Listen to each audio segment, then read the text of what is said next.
Good morning, coaching sports class and fellow coaches. We're on to week 7, and I hope you guys enjoyed last week's assignment. There was just unbelievable acts of heroism and courage with all the individuals that were listed, and especially the teams that overcame great odds and unbelievable challenges.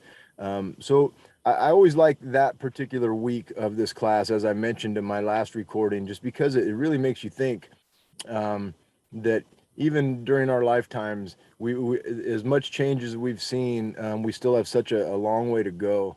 And it's just unfortunate how you see history repeat itself in life and in sports, and how those are intertwined, I think, is really an interesting topic. So if you guys liked this week, you might like another class that I teach called Sociology of Sport. And it's really where we dive into these types of athletes and the interaction and the relationship between sports and society and cultural issues and influence. So if you guys are interested in that, I'll be offering that class in the spring semester, and that's KINES 5. So as we move into week 7, we're kind of now going to be start more tailoring our assignments towards our program, or our fictitious program that you guys are all head coaches of. And one of the things that's really important to understand in coaching, and I've heard a lot of coaches say this, but everything in football is just recycled, and I think it's the same way in sports. I think people put certain catchphrases to describe their offense or their defense, the air raid offense or the Iron Curtain defense, or you hear names that get kind of attached to a team, and those names say something about the culture of that team, and they say something about the style of play of that team. But at the end of the day, just about everything you see in football are things that have existed pretty much since the beginning of football. I mean, it comes down to blocking and tackling and running, and I think every other sport is pretty similar, with the exception of maybe equipment upgrades and rule changes. The basics are still the basics. And so with any type of culture or strategy or style of play that you guys seek to have for your team, somebody's done it before, and somebody's probably done it really good before. And we can save ourselves a lot of heartache as coaches by seeking out individuals that have had success doing the things that we hope to do with our team. And I think that's really important. For me, I felt like I had a lot of exposure to great coaches along my playing days, and I thought I knew a lot about football, and I thought I was a good coach right out of the gates. And I had an opportunity to go see the San Francisco 49ers practice back in their heyday, when Joe Montana was there. When Joe Montana had just left, Steve Young was there, and all his great support cast of Hall of Famers.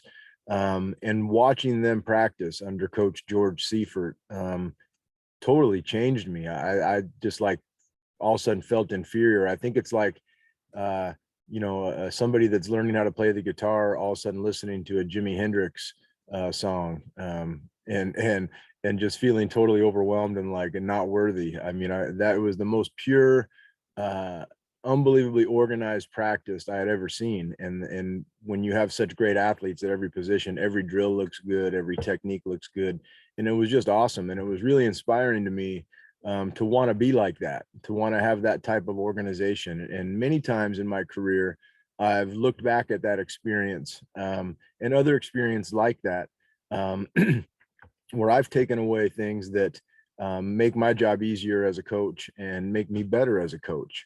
Over the years, I've had opportunities to coach football camps with the TCU staff out in Texas. I've had a chance to be at the UC camp with USC camp with Pete Carroll, and various different camps all over the place. And you learn from those other coaches, and it is inspiring to see people that are great. And so by doing that and studying coaches, you develop your own style, or maybe you already have a particular style that you want to utilize with your team.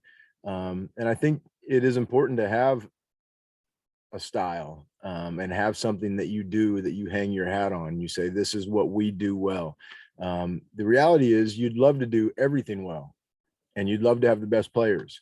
And that would mean you probably wouldn't need a whole lot of coaching. But the reality is you're not going to have that. And so you need to choose as a coach, what kind of style do I want?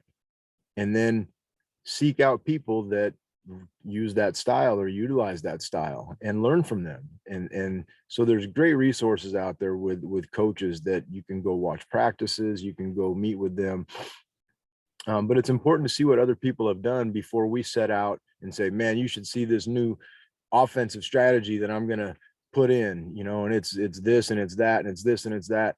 And you probably, if you did some research and did some checking, did some talking to people, you might find somebody else is doing something very similar that you could borrow from. And even if it's just one little tweak here or there to what you do, those little nuggets of information really can be beneficial to your program. And so that's kind of what this week's assignment is about. So we're going to, each of you is going to determine a style and a culture that you want. And what I'm talking about here is if we use soccer for an example, we're going to be an aggressive attacking offense, okay? Or we're going to be a slow the game down defensive type team. If it's football, we're going to be a no huddle offense, or we're going to run the ball and chew up the clock and go slow. Or if it's baseball, it might be that we're going to be a team that really prides ourselves on base running and hits, or we're going to be a power team.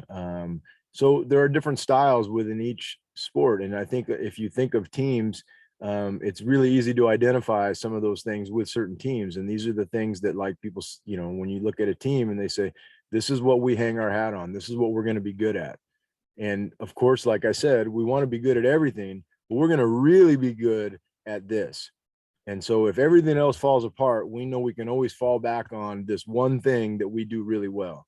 And I think that's important to figure out what that is. And there's probably going to be a number of those things, but it's not going to be everything. In football, and probably like in every sport, if you're talking offensively, from an offensive standpoint, not every single play is going to work every single time. The other team's going to make plays too. And on defense, you can't defend the whole court at all times. You can't defend the whole field at all times. You can't defend every single player at all times. So you pick and choose. In baseball, you can't cover the whole diamond. So maybe if somebody's a pull hitter, you rotate your outfield. And so there's strategies within the style of play that you want. But those are the things you kind of want your team to be known for. If you were to describe your team, and you would say, somebody said, tell me about your team, you could say, well, we really play good on defense, and we run the ball on offense, and we try to really be aggressive with our special teams, and just want our players to really play at a high level, and of energy, and those are type of things that we're saying we're going to be really good at those. And then, so like I said, what I've done over the years, I've sought out coaches that have similar coaching styles to me, or I have similar coaching styles to them, and have studied them and seen what works for them and the things that I liked, and things that I could take away. So the assignment this week is identify your style. And part of that is culture, but it's style of play is really what I'm focusing on here.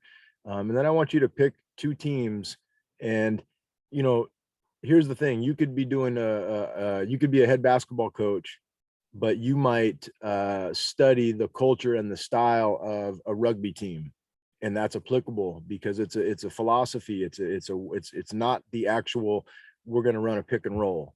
It's the actual we're going to utilize screens and speed. And it's different. It's a little more general than the X's and O's. And so you could draw from any team in any sport for the sport that you are working on. So choose two teams. Tell me why you chose them. Okay, which would mean you're identifying their strategy or culture that you identify with and that you want to have with your team. And then in paragraph form, I want you guys to um, tell me what things you can do as the head coach to foster that style. Okay, sometimes that may mean recruiting. Sometimes that may mean knowing what your resources are. Sometimes that may be things like the people you play, um, and how to things that you can control as the head coach to make sure that your players are believing in that style, and are able to apply that style. And so there's lots of considerations there. And what things can you do as the head coach to create buy-in for that style? Okay, so sometimes a coach comes in that's new, that maybe is coaching a team that did something different prior to that, and it's getting them to buy into this new system that you're going to put in, or this new offense, or this new defense, or this new culture that you're going to get. How do we get that buy-in? And we've talked about buy-in, and so you guys have some experience in that, and that should not be too difficult for you. I think you guys had great answers in your homework assignments about buy-in. And then what things can players do to help the coaches achieve the necessary buy-in for those strategies? At the end of the day, your players are the ones that make all the difference.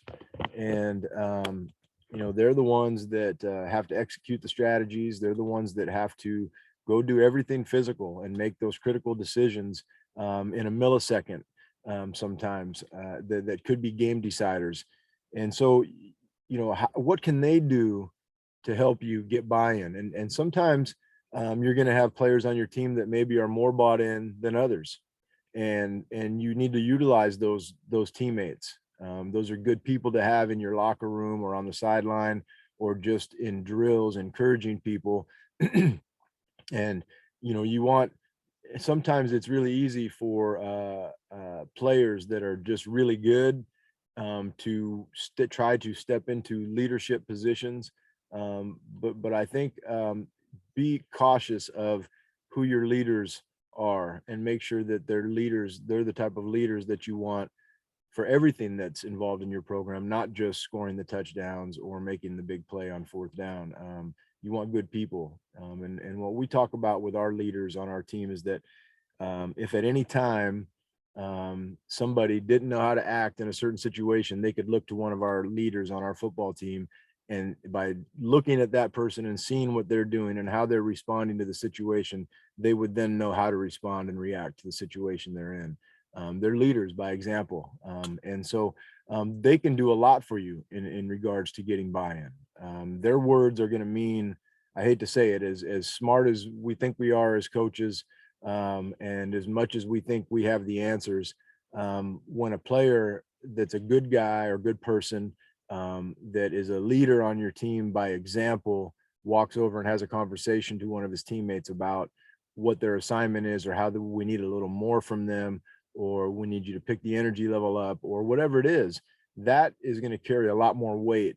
I hate to say it, than coming from a coach. That's just kind of the way it is. The players, really listen to their peers, and so that's one thing actually that we even talk about with our players, is that if somebody on the team comes to you at some point and says, you look like you're not going full speed, or is everything okay, you're not looking like yourself today, or hey, we need you to do better than that, hey, we need you to get in your playbook.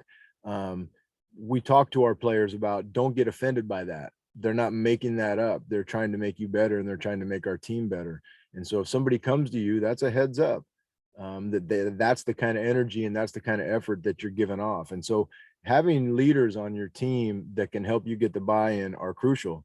And so it's very common that I will call on our leaders to do just that. We'll have player meetings without the coaches, again, you want to make sure the right people are the ones that are going to get up and talk, because you're going to have leaders that lead in multiple directions, right? And you want to make sure the leader that is the leader of your team is going in the same direction that you want the team to go in, and it's all in alignment with your philosophy and the culture that you've already set up as a head coach.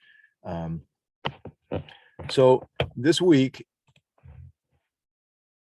we do have some links for you guys too, and these links are about leadership, and some of the names you'll recognize. There's a few videos, and then there's a few that are just articles that I would like you guys to read prior to doing the assignment. I think it gives perspective on the assignment if you were able to see the links before that, because um, well, because you're getting perspective from some great people and some great stories and inspirational stories that you can draw from to create your own, file cabinet of knowledge as a coach.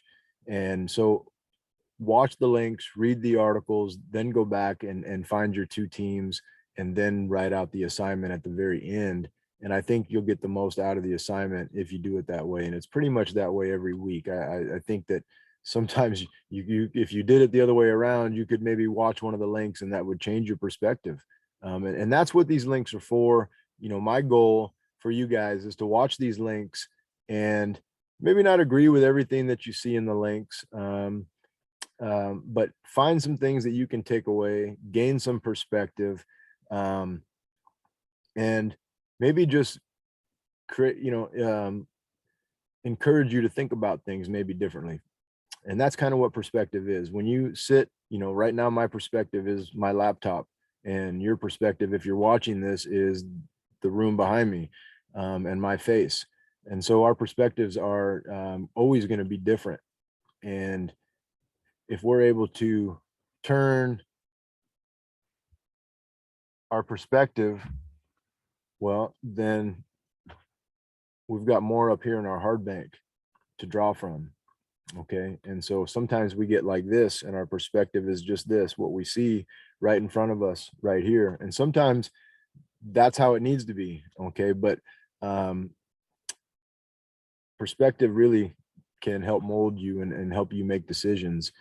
Because like I said, if you look at pretty much everything that happens or could happen in this world, somebody has endured and overcome those challenges before us. And what a great opportunity to just know that somebody did it.